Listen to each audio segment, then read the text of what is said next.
Dahulu kala telah menjadi kebiasaan mulia di kalangan bangsa Arab di jazirah itu untuk menyerahkan anak-anak mereka yang masih menyusu kepada wanita-wanita pedalaman, para ibu dari dusun yang jauh dari hiruk-pikuk kota.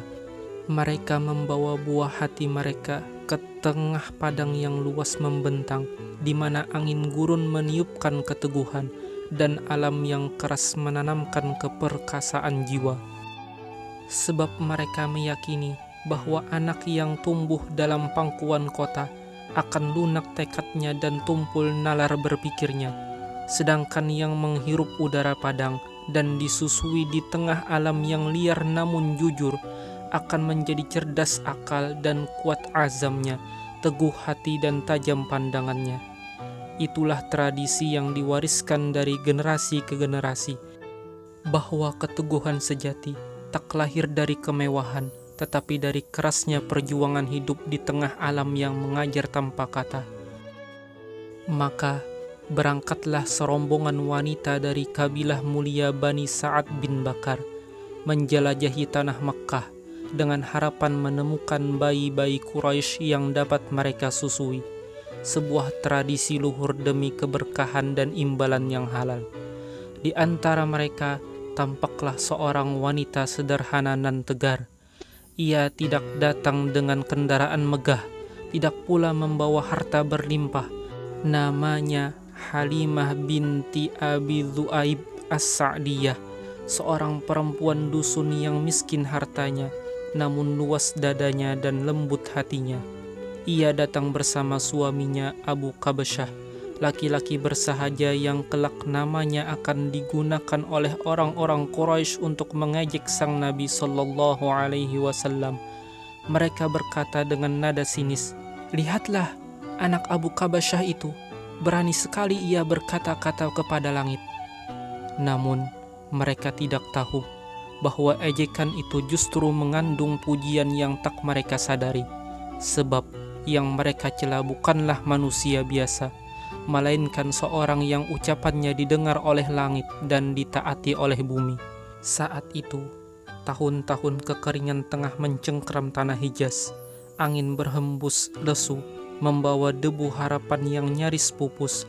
Bumi tampak gersang, dan langit seakan enggan menurunkan rahmatnya. Di tengah musim peceklik yang pahit itu, Halimah As-Sa'diyah berangkat dengan hati yang penuh harap. Meski tubuhnya lelah dan perbekalannya tipis, ia menunggang seekor keledai kecil yang pucat warnanya. Ringkih langkahnya, seolah setiap tapak adalah perjuangan melawan takdir. Bersamanya, ia membawa seorang bayi dari sulbi mereka, serta seekor onta betina yang telah renta dan kering susunya.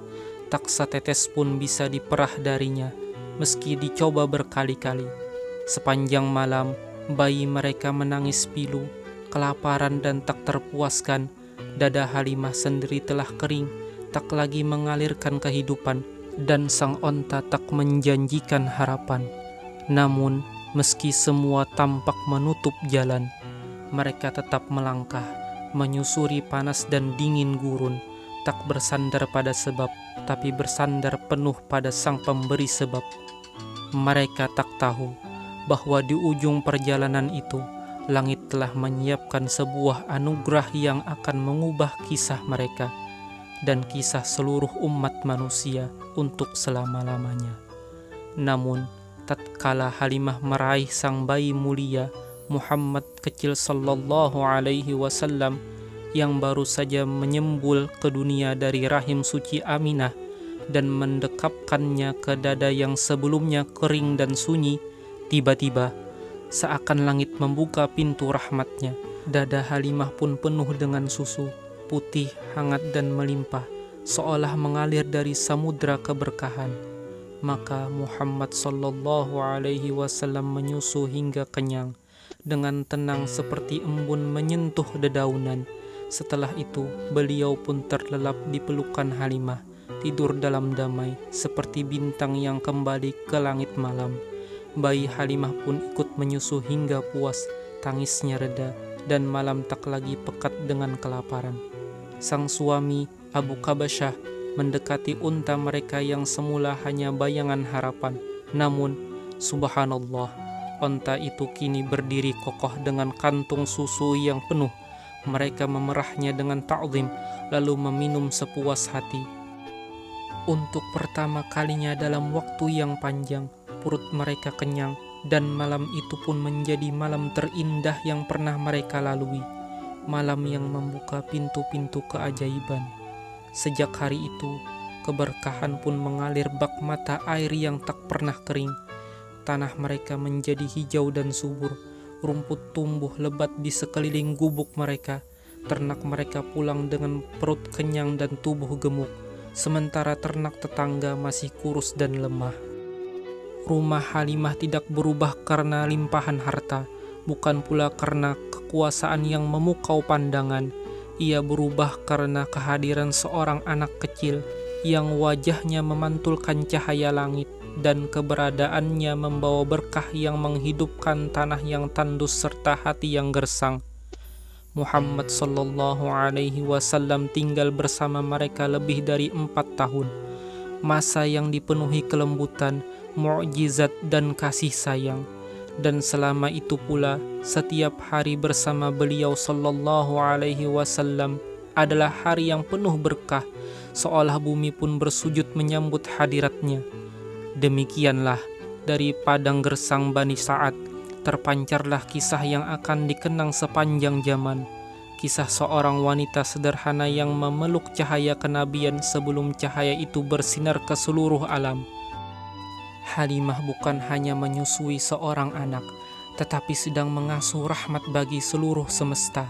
Dalam dekapan tangannya ada titipan langit, dan dalam rumahnya bersemayam keberkahan yang tak tertakar. Siapa sangka bayi yatim yang disambut oleh dada yang kering itu kelak akan mengguncang dunia dengan kasih, keadilan dan petunjuk. Siapa sangka malam yang dahulu penuh lapar dan tangis itu menjadi awal dari malam-malam yang dipenuhi nur dan pengharapan. Dan sungguh, apabila Allah telah memilih hambanya untuk menjadi jalan keberkahan, maka kekurangan akan berubah menjadi kecukupan dan kepakiran menjadi kemuliaan. Sebab sesungguhnya yang datang ke rumah Halimah bukan hanya seorang anak kecil, melainkan cahaya dari langit yang diturunkan untuk mengubah wajah dunia selamanya. Sallallahu alaihi wasallam.